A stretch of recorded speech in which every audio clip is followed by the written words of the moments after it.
Excited to see this Howdy! guy's face. There he is. Hey, buddy! There's the hardest working man in American soccer I right now. loved your intro for me. Thanks, Jamie. If we could do that, like anytime we can go out to the bars, whatever you got, man. Down Broadway, like that's the intro we need. Don't forget the Venmo is at Jamie Watson. So no, I'm just kidding. Hey, Stu, good to see you, buddy. How are you? I'm good, man. I got dragged out today for some hill sprints with my brother. So we were running the hills over at LMU. I'm absolutely gassed. I've been sunned up to the max here. I look like I've been on a permanent vacation here in Los Angeles, right, for the last 2 months in quarantine. And I got a drink to share with you, buddy. So, you know what? Cheers, brother. Cheers, All the way my man. from Nashville to LA. Hope you're doing well, man. You look like you have been. I'm enjoying the pitch invasion lager from our friends at Fat Bottom Brewing. Next time you're here in Nashville, I'll take you out to the beer garden, which I believe is opening up this weekend. So it's good to see you, man. Nashville is kind of been a second home to you in the first part of the season. You made a couple of trips out here, and we got a chance to see your face.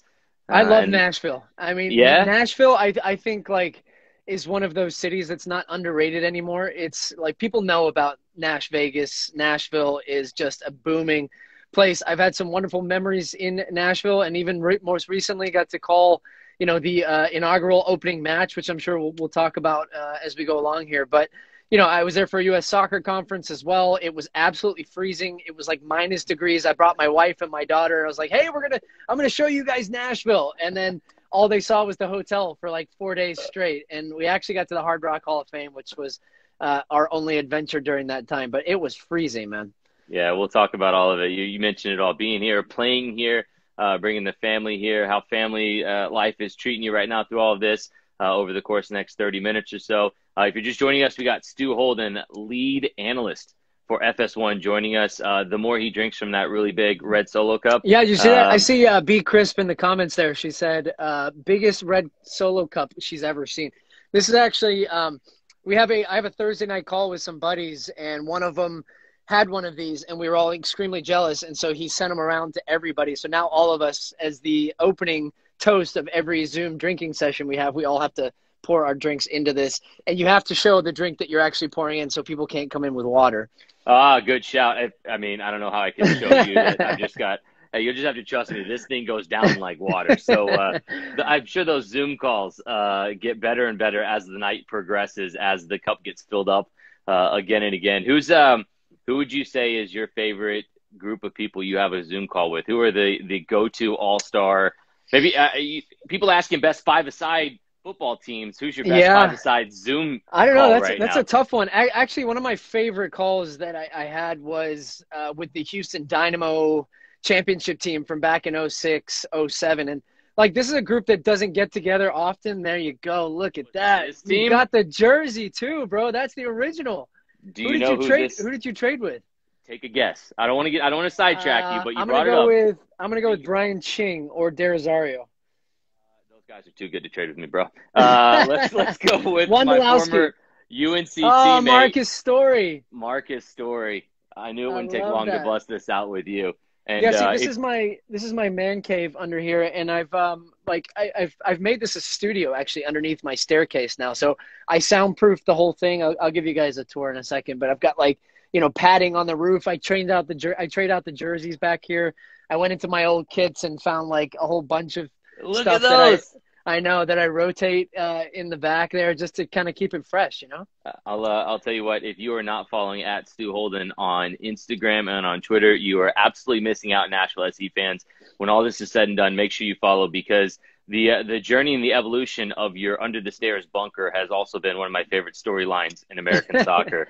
The way that it's evolved and progressed throughout your shows that you've been doing, like indoor soccer, you've been hosting the EMLS has been awesome. I want to get to that in just a minute, but back to your Zoom call.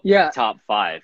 Yeah, it would have been. It was probably more than five, but it was the first time I think our championship team from 06, 07 really had more than 5 or 6 people all together at once. And this is our new reality that we've all been, home quarantine, stay at home, social distancing, whatever. But we were able to get, I think it was 20 members of that team. Wow. And I texted Dominic Kinnear, coach, and to make a surprise appearance towards the end, and he jumped on. And, you had guys like I haven't seen in years, Brian Mullen, Brian Ching, Derizario.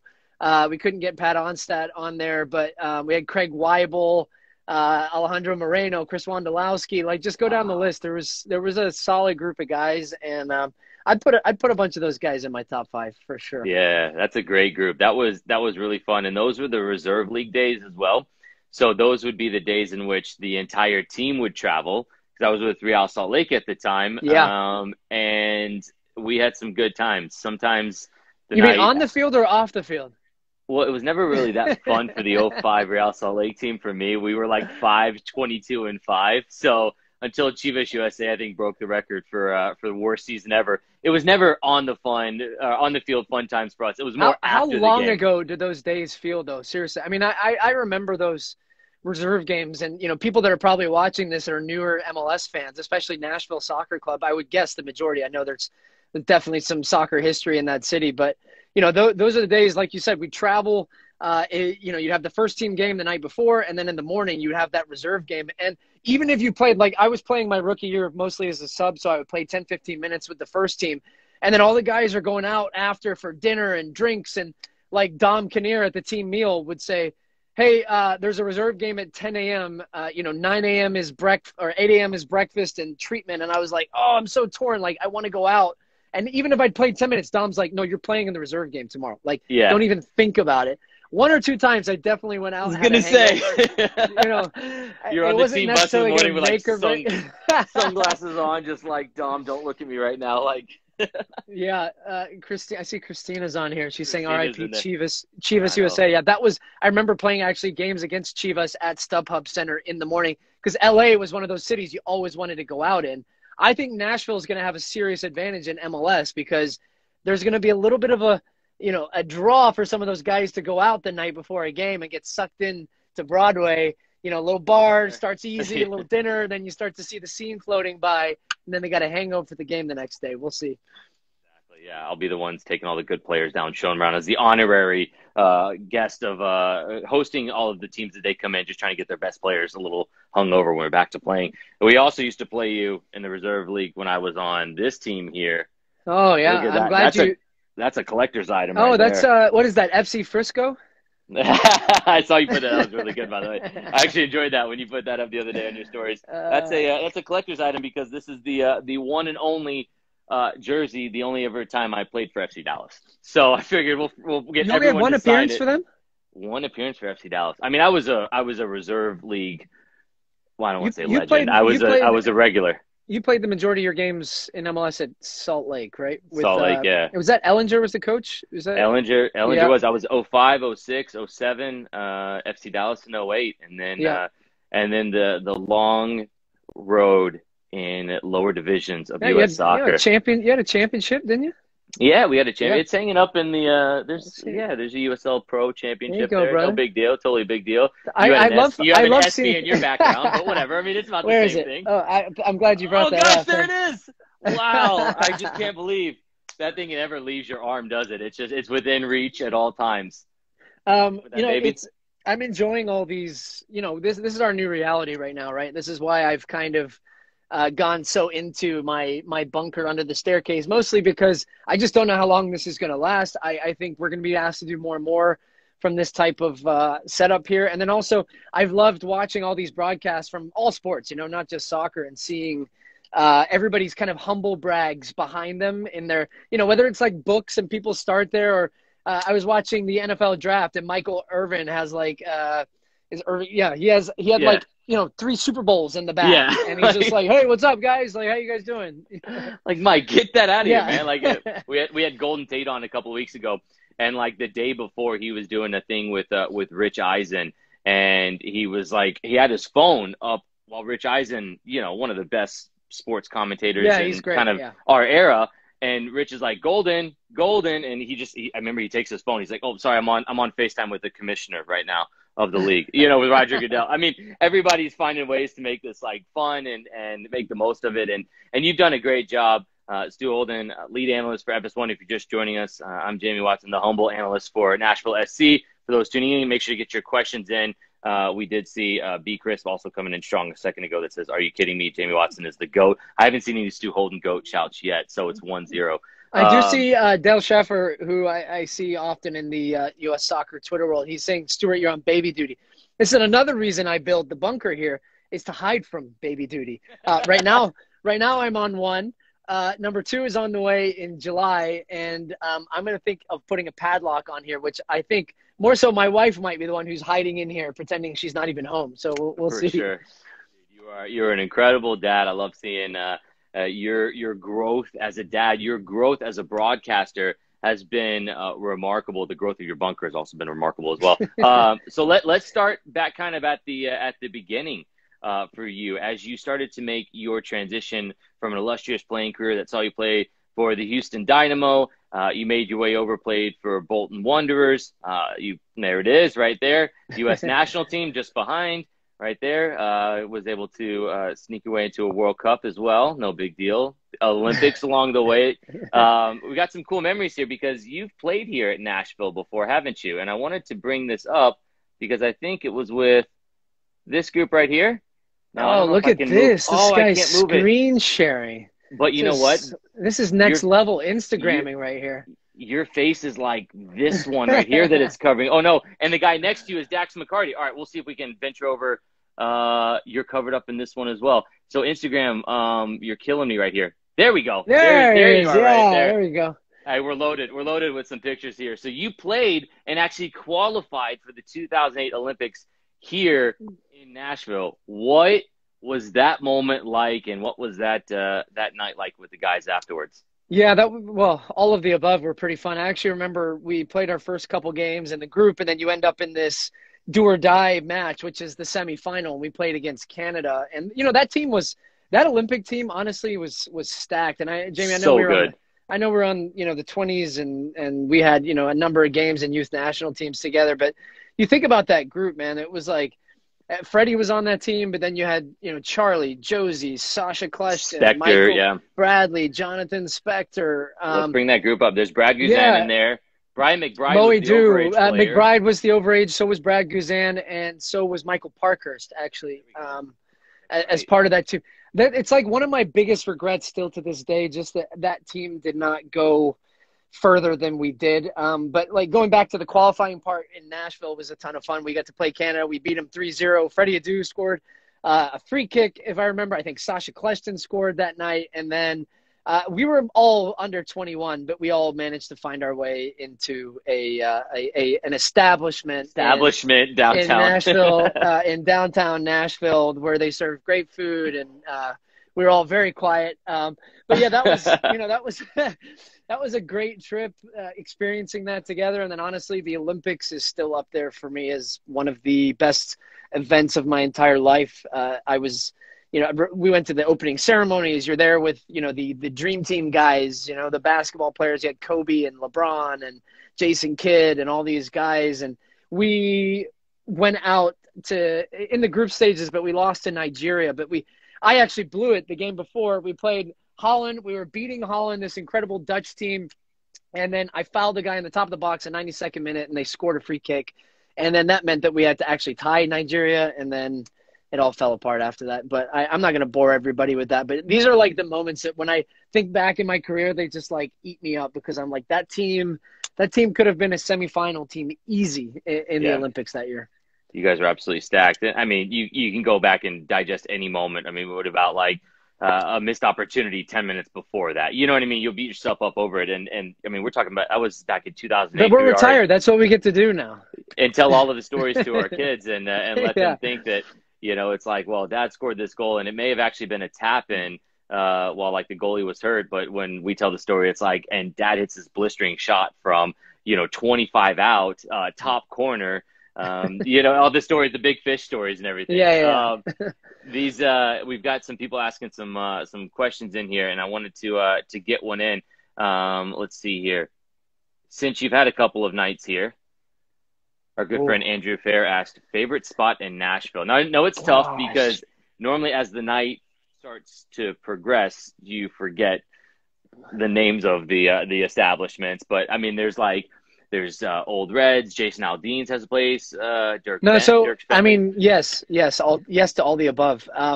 But I did. So we had the Gold Cup. We were covering the Gold Cup in Nashville this past year. I think it was what would have been 2019, right? Yeah, 2019. And we had this slog, man. It was game after game, travel, hop on an airplane. I was flying back to Los Angeles to do studio, and then back out on a red eye to call the game the next day for Gold Cup. And we finally had our first kind of break between, because it was Women's World Cup and Gold Cup were simultaneous over in France. And so we got back to to Nashville, and we had 2 days. So we had a day off with fully nothing, only like maybe a meeting the next night at 6 p.m. So we all just decided, like, let's just go for it. And Chris, I think, actually took us to a barbecue spot, which is near the Omni. I'm forgetting the name now. Is it Joe's, maybe? Oh yeah, I think you're right. Yeah. And that place was just epic. And then we went out and just were like bar hopping up and down. Is Tootsie's the small place that has like live music?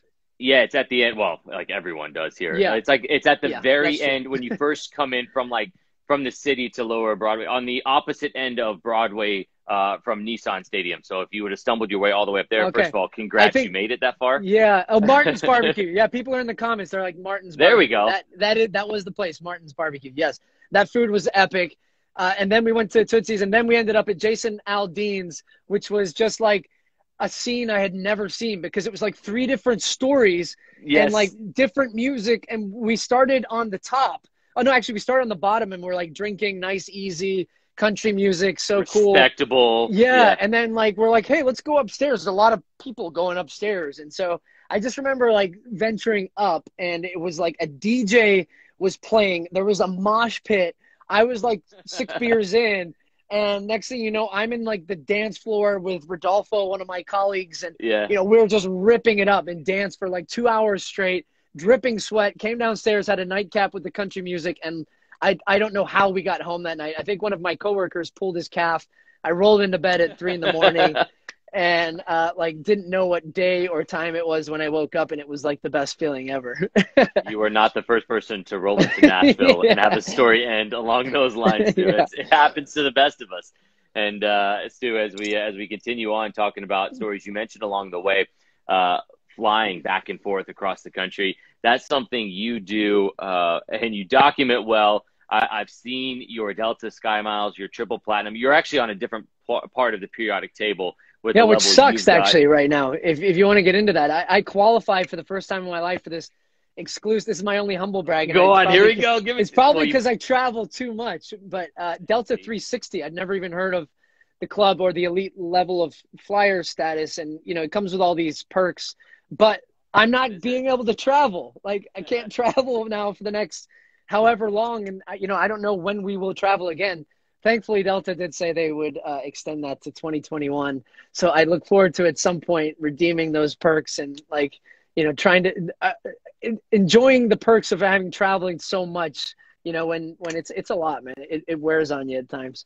It really is. You've got an incredibly supportive family that holds it down. Carolyn at home and does a great job allowing you to be such a rock star on the road calling games. And I wanted to ask you because a source got into my ear ahead of this interview and wanted me to ask you about all of those flights you had to take in Russia during the World Cup, which sometimes you were sending pictures that you were catching flights at 3 a.m. to go across Russia back and forth.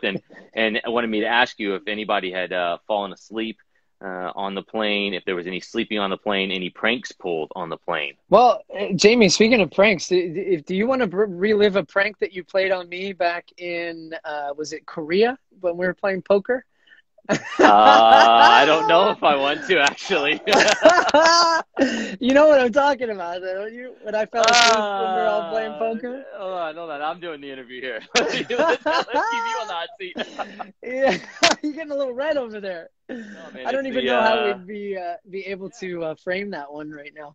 I'll keep you out of getting in trouble for now. But look, we've been in locker rooms. We all enjoy pranking. I was a serial prankster in my time in Major League Soccer with, the Dynamo, with Bolton, whoever. It's just kind of in my nature. And when we were traveling Russia, we were traveling at, just ridiculous hours of the morning. So a Russian red eye, we'd leave, we'd actually work a game. The game would kick off 9 p.m. local, finish by 11. We'd go straight to a restaurant. So dine from midnight until probably 1, 2 in the morning.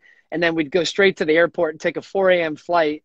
So we would fly 4 a.m., probably 3 hours, connect through Moscow, end up in the city, whether it was Sochi or Nizhny or, all these other cities that we traveled to. We'd get to the hotel probably at 11 a.m. and we'd go straight to bed, sleep until probably 3 or 4, wake up, go to the gym, and then eat dinner and go to the stadium and do another game.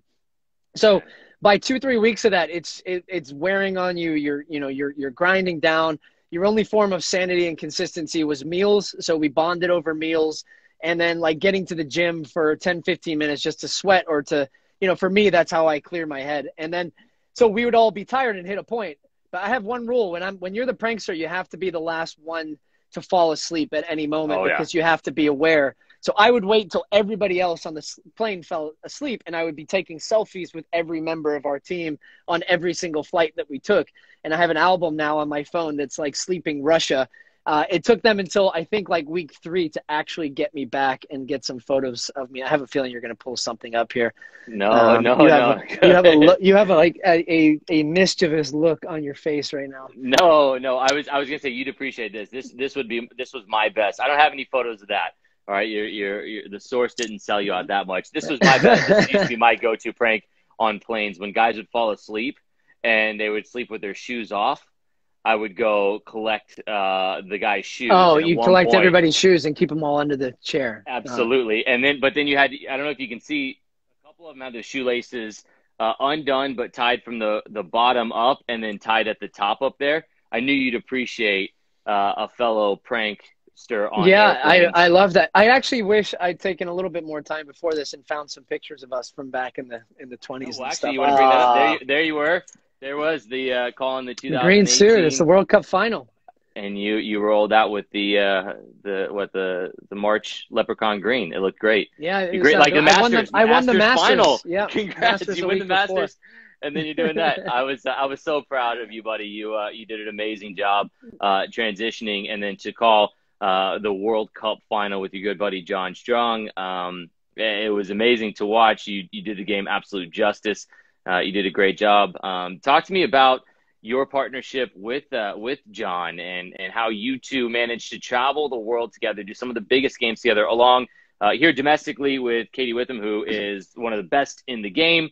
What's your partnership been like with John, and how do you guys make it work? Because you guys aren't necessarily like the same people, but yet you take these two opposites and you guys just make this this TV magic together for Fox Sports 1. My first ever game that I called I was rehabbing from an ACL injury that I had in the Gold Cup final in 2013, and Shaw Brown, who is probably that birdie in your ear, he called me and asked if I'd be interested in TV. So I ended up calling a game with John in San Jose. It was my first ever game. I was calling it with John Strong, and he was kind of breaking onto the scene with NBC. I didn't know much about John because I was living over in Europe at the time, and I didn't watch as many of like local or even like the NBC or Fox broadcasts or whatever it was at the time. And so John and I kind of, I remember like he sat me down at lunch and we had this like conversation about broadcasting and soccer, and the way he talked to me was like my dad talking to me about, hey, if you want to, I'm never afraid. He said, if you ever want to do this, like you need to take it as serious as the rest of us. I was thinking, God, this guy is like way too serious for me right now. Like, this is, I'm just kind of here, which I was like trying to see if I would like doing broadcasting and calling games. And I did that game. I listened to it back. I cringe. It was terrible.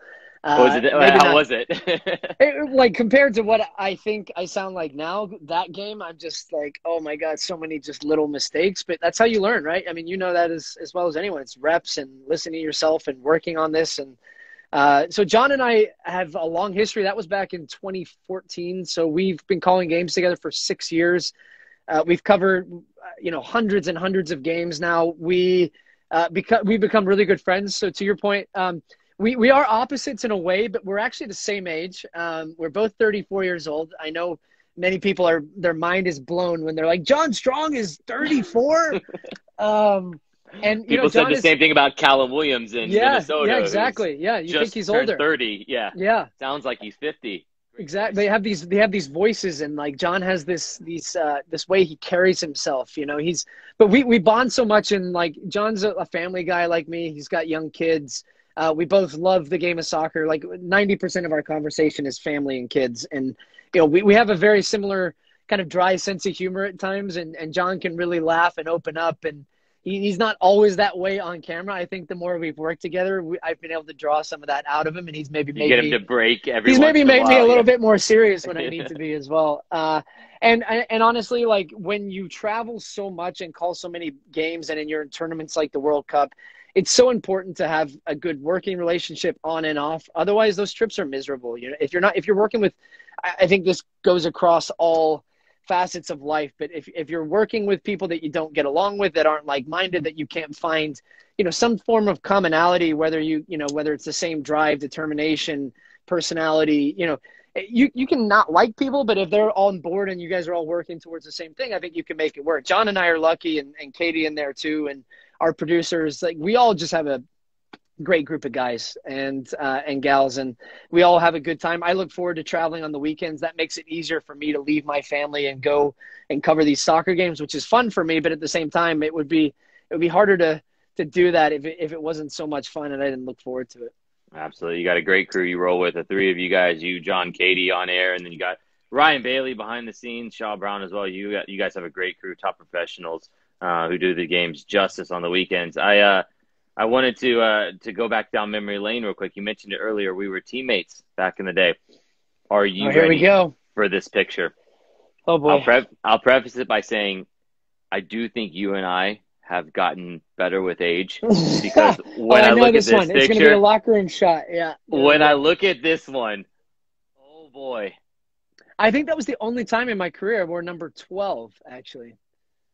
So I don't want to. Who's a poor man's version of the other one here? This was in South Korea, right? Was This the in first South game Korea. where we played South Korea?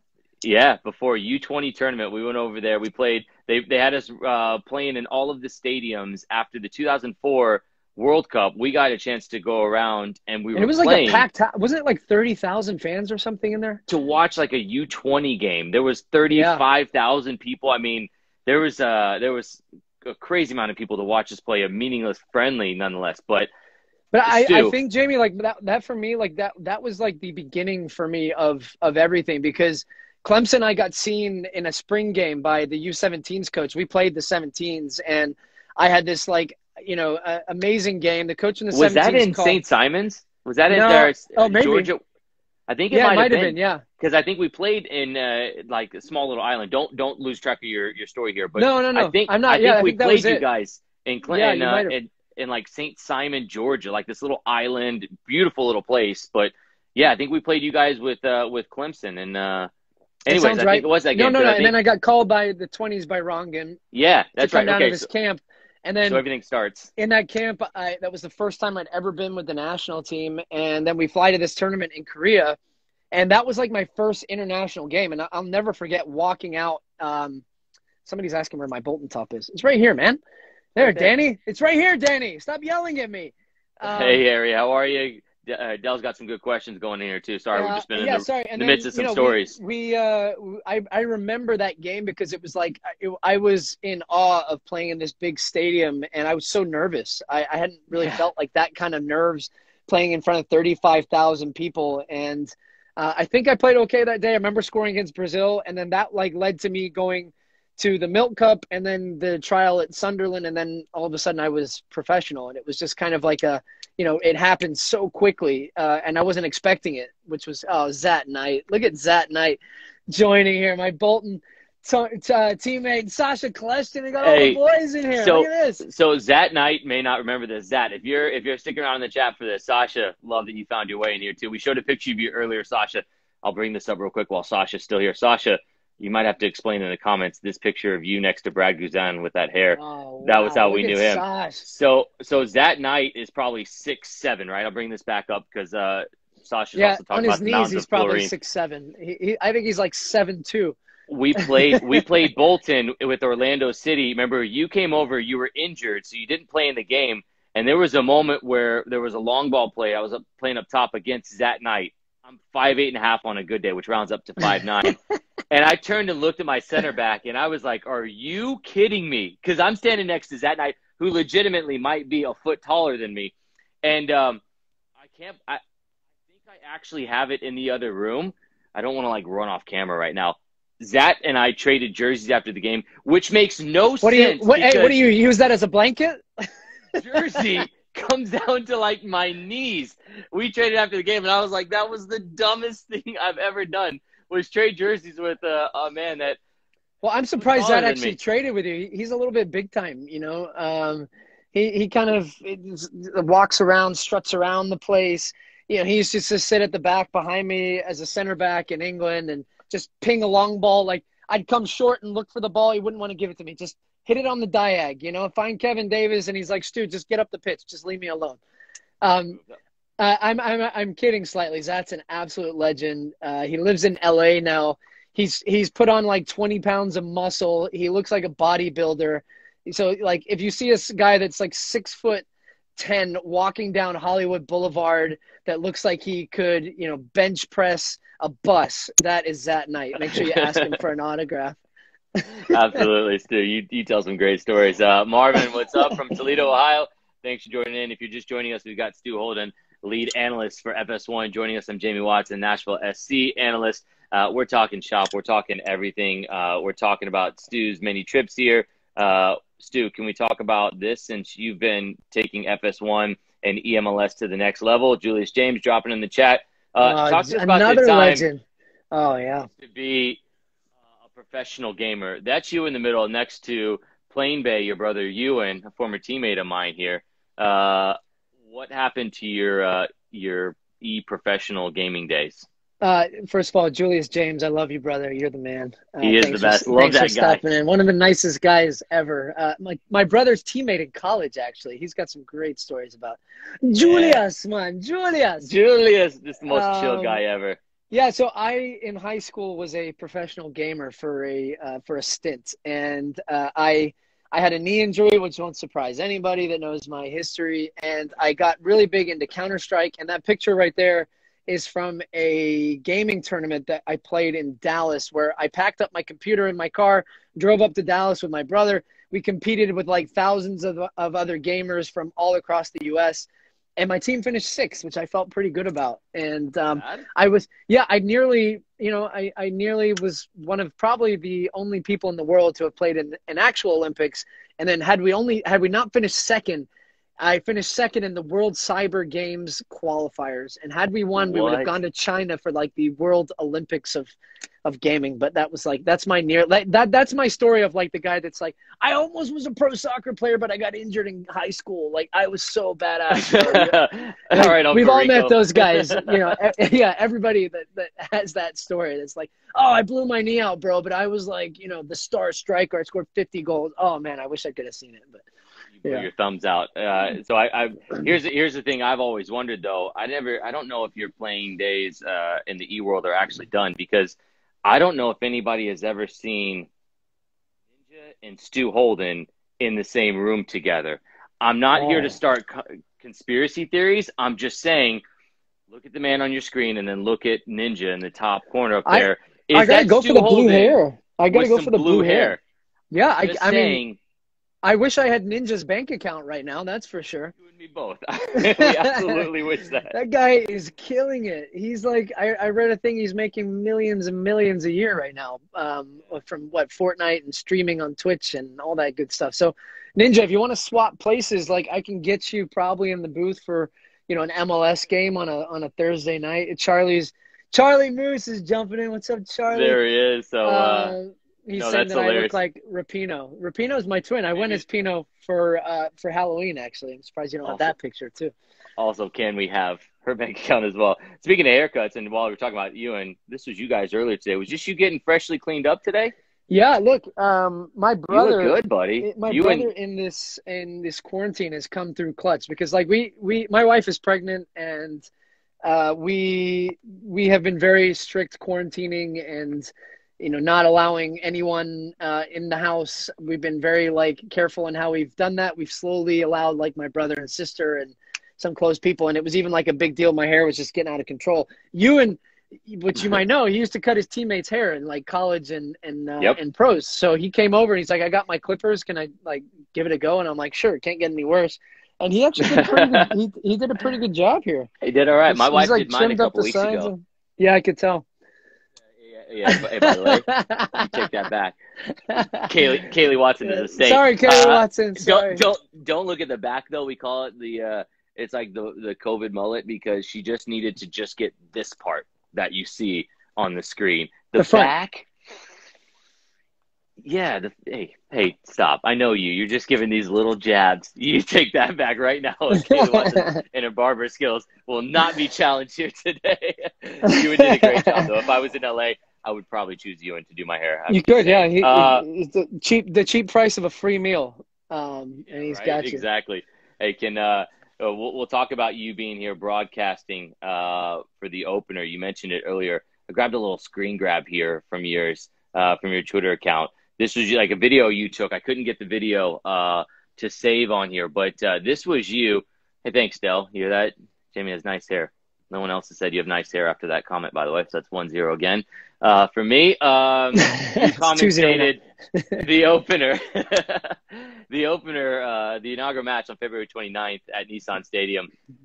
Dude, what was that like? I know you're meant to be impartial, unbiased. You've got a history with Nashville, though. You've seen a lot of teams come into the league. What was it like seeing that night and that atmosphere, that vibe inside Nissan Stadium? Yeah, first of all, thanks for making it look like I have a flip phone from the 70s with that screen grab. Were you playing Snake? Yeah, I was playing Snake on my Nokia phone. Right. That was my favorite phone actually that I had. Look, the build up, the anticipation. I've called one other opener for an expansion team in Major League Soccer, and I think having been in Nashville, having felt the energy in the city.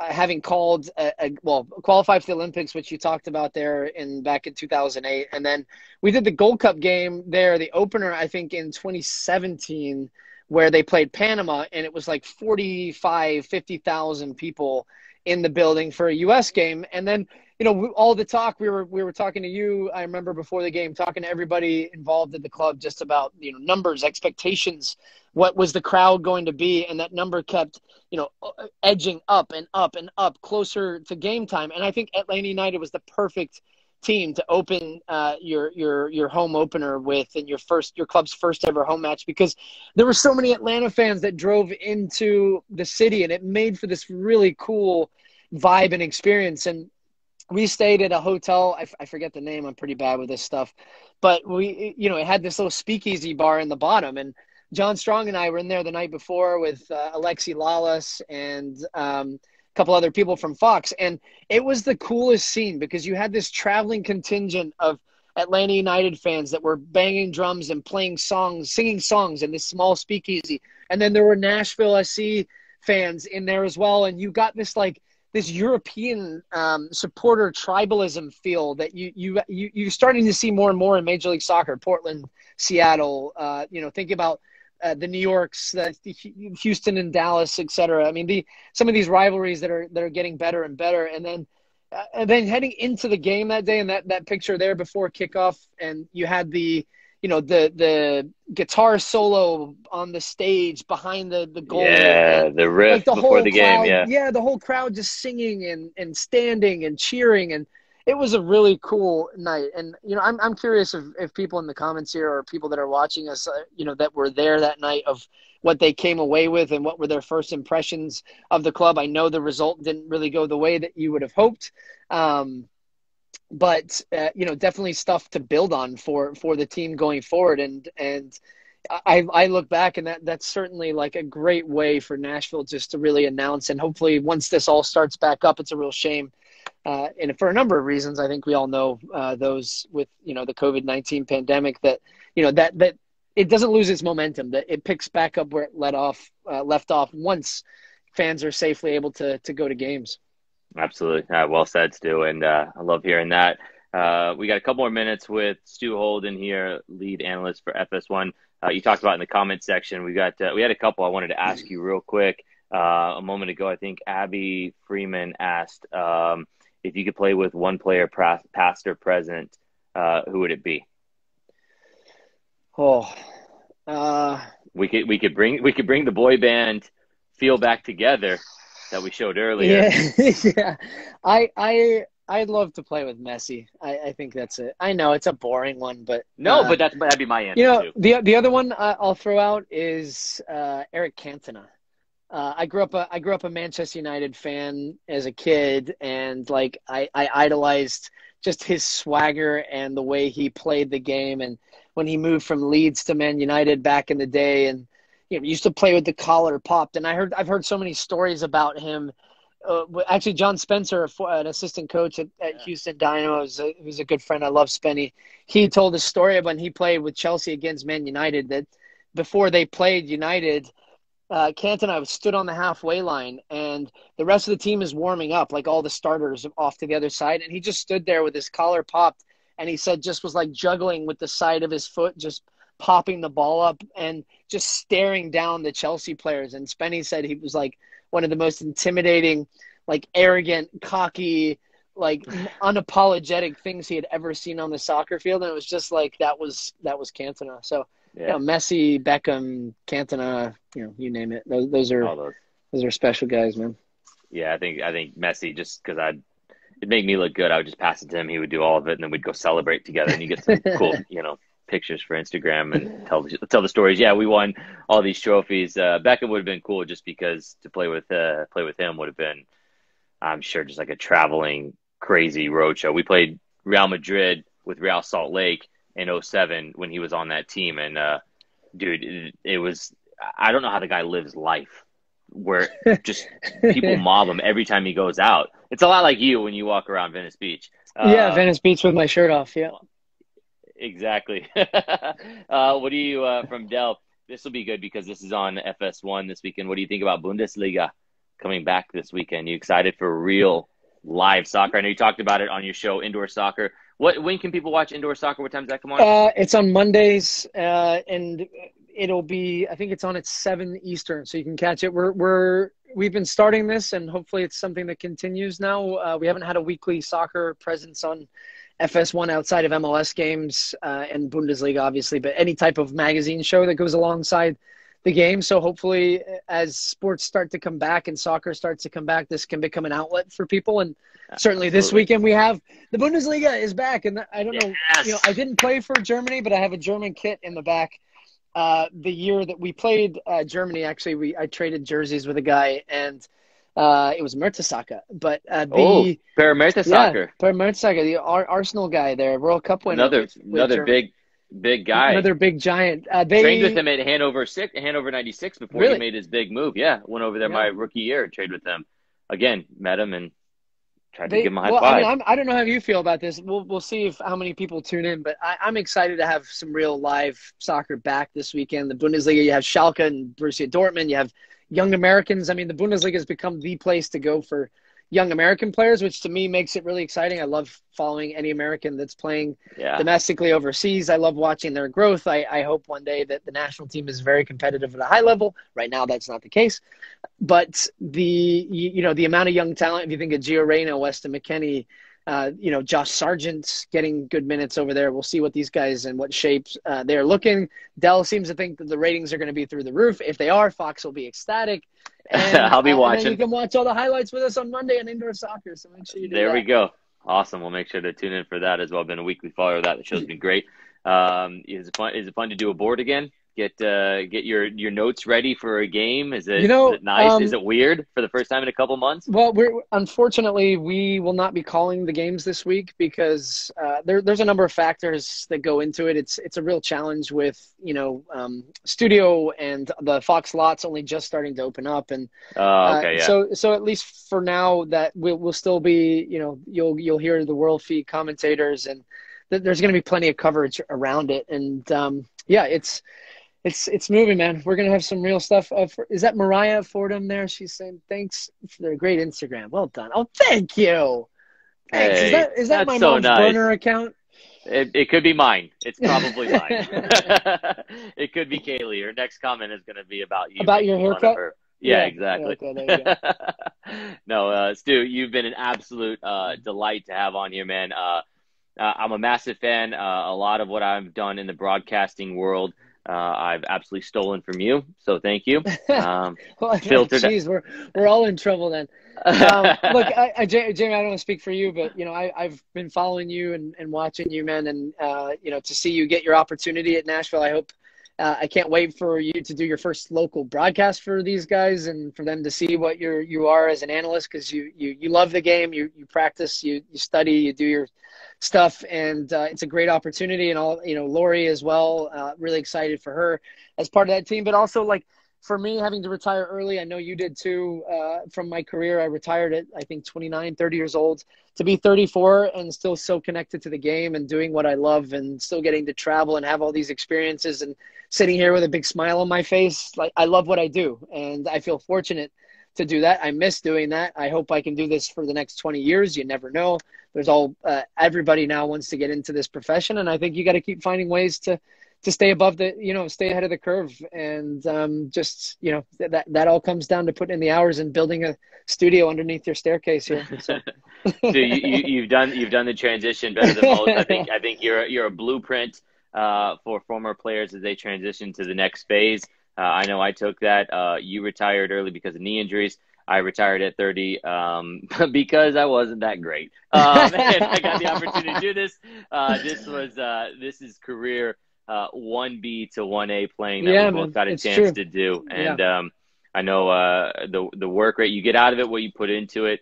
I know that there's a lot of hard work still ahead to get to the level you have. You've called the pinnacle of our sport, men's and women's soccer. The World Cup final is the goal for everybody, and you've gotten a chance to do it. I wish nothing but the absolute I apologize best. to the whatever 17 million that watched that day. Sorry. There it is. 17 million. No, we had an amazing game. Like, that was one of the best finals in years. And of course, I think John Strong had the stat in the middle of the game, which he always does. But it was, I think, it was 4-2 that game. And like the previous 6 finals, I think, were 1-goal games or extra time games. And that whole World Cup was just special. And so was the Women's World Cup in 2019. And I hope that trend continues and we get more and more goals. And all these people that have tuned in here, I've seen some Cole Williams, and I can't even say, it was a Gignacciolo, Giorgiolo. I don't even want to butcher them, but thanks all these people that have suffered through our trip down memory lane here with, and we'll see you in Nashville for some beers and some line dancing. And I'm all in when it comes to Nashville. So let's go. The best city ever, man. And you're the best, Stu. Thank you so much for joining us again. Catch Stu on Indoor Soccer on FS1 Monday nights. Check your local listings for that. You can also see Stu doing his EMLS coverage. He's done a great job with that. You can see Stu with his big red Solo Cup. One thing I do like to do, I like to thank our sponsors, Fat Bottom Brewing, for this. But I like to leave our guests with the last word. Anything you want to say, anybody you want to thank, anything in mind, you'll get the last word before we head out of here tonight, Stu. Thanks to my wife, who's probably sitting up here somewhere wondering at what point I'm going to come and be a parent to our 4-year-old daughter that's running around the place. But I can't hear any of that because this is soundproofed in here. It's soundproof. But to the Nashville Soccer Club and fans, I'm excited to get back there at some point. It was great to call your first ever game. I'm sure that most of you that are actually watching right now were at the game, enjoying the game, and maybe you got to listen to my call or to Jamie's call. But either way, good luck in Major League Soccer this season. And I think we have a couple more. Well, actually, I don't know now. I was going to say we have a couple more games on our schedule, but I don't even know what our schedule is going to be. It's rumored that MLS is going to be back in some form in Orlando in July. That seems to be the latest rumor floating around the internet right now, which is encouraging, and hopefully that can continue and get some real life soccer coming back. Absolutely, Stu. You're a stud. Is this the first time you've spoken about that, by the way, publicly? Your thoughts on it? I'm all for it. I think. Do you have thoughts on it before we go? No, I do. I mean, look, to get, I know this has been a real challenge for the league. I've talked to a number of people over there about, contingency plans, and ideally you could get games in local markets. It's not going to be with fans, but I think as a starter and safely, Disney, Florida, Orlando, it makes sense to have the amount of hotels and fields and playing it worldwide. Sports down there at, Sports, yeah, at Disney, and there's so many fields. It's not going to feel like a big time game because look, you're cranking these games out in a smaller stadium. There's no fans. You're going to try and amplify it as well as you can for a broadcast perspective, but I just think you've got to get some of these games in this year. It's important that Major League Soccer continues its momentum and get some games and get a champion crowned for 2020, and then really look to reload for next year. You're going to have Austin coming in as well, and they're going to coming in hot to the party. And look, I think if we can do this safely in Orlando and get this mini tournament and get some games, and then at the tail end of the year, talking September, October, November, get some games in local markets, and then you do an MLS Cup in January, then, I think you're piecing together something that, yes, is going to be different, but I think everybody accepts that this year is not going to be normal in any sense of the imagination. And I would be looking forward to and celebrating the return of Major League Soccer, especially when you think that some of these European leagues are going to come back as well. So fingers crossed that happens. Let's go.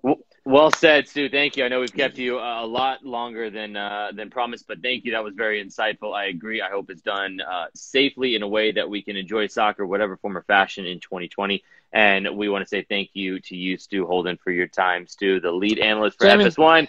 Good friend. To see you, brother. Thanks, guys. Great colleague. We'll see you soon. There he is, Stu Holden. Follow him at Stu Holden. Deject Galvez just called you out, so he said you got the basic AirPods. You got the pros here, brother. And he goes out with the mic drop. Stu Holden, see you guys. We'll see you soon, Stu. Thank you for joining us. Thank you so much, everyone, for watching, for tuning in, watching Stu Holden. I'm Jamie Watson, broadcast analyst for Nashville SC. It has been an absolute treat today. We hope you enjoyed it. Catch us on Instagram TV, and we'll chat with you soon. Have a great day, everyone. Thank you.